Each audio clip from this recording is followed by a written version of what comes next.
Started in the year of 2020, weekly episodes there are plenty. Some are serious, some are funny, oh yeah. Oh wow, what do you know? It's time for the Pocket Knife Show. Whoa, whoa, whoa, whoa, whoa, whoa, whoa, whoa, whoa. Hey, it's Mike on the mic again for another episode of the Pocket Knife Podcast. I've listened regularly to a couple of Bible-centered podcasts for years. The Bible Project helps me better understand big-picture connections and concepts along with Hebrew and Greek word studies which clarify theology for me. I love Tim and John's discussions. They always teach. The other pod is Matt Whitman's 10-Minute Bible Hour. I've listened to every season and enjoyed each weekday's release. Matt's take on things is always fun and informative. This past Saturday, Matt put out a bonus episode. The content was a conversation he had with a Dr. Munson, a professor specializing in Hebrew. Dr. Munson had the unique perspective of a kid who had modern Hebrew on lockdown, having grown up in a biblical archaeologist's home in Israel. I suppose that made ancient Hebrew a bit easier for him to grasp when he learned it. Anyway, during Matt's discussion about Galatians with Dr. Monson, I was surprised by an insight he shared. While discussing Paul's processing of the fact that the gospel was for the Gentiles as well as for the Jews, this came up concerning the connection between Jonah and Peter. Jonah, everyone knows his story, the running from God, the storm, the big fish. Dr. Monson asked Matt where it was that Jonah boarded the ship in order to run away from God's assignment to preach repentance to the worst of the Gentile cities of his day. Do you know?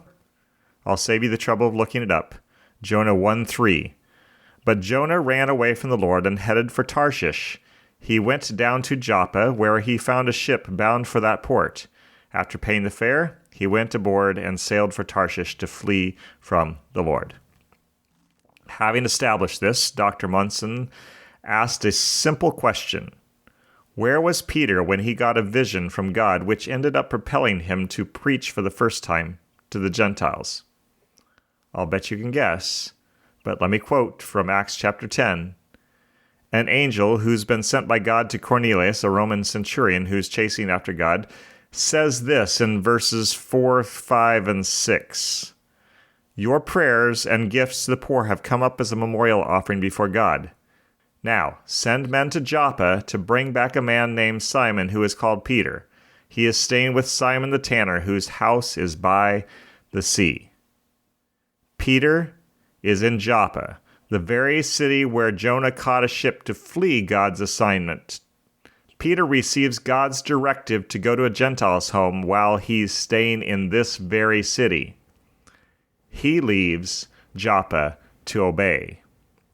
The good news goes to the Gentiles, and they receive salvation because a new Jonah obeys quickly and leaves Joppa to do God's will. I heard this astonishing correlation between the Old and New Testaments while out on a run. When I got back to the house, I had to tell my wife about it. Having told her what I just told you, I said, "Can you believe it? That's so crazy." The episode detailed a few other examples of payoffs in the New Testament. I'll let you go listen to Matt's show to catch those. There's a link in my show notes if I could figure out how to do it, at least in Spotify.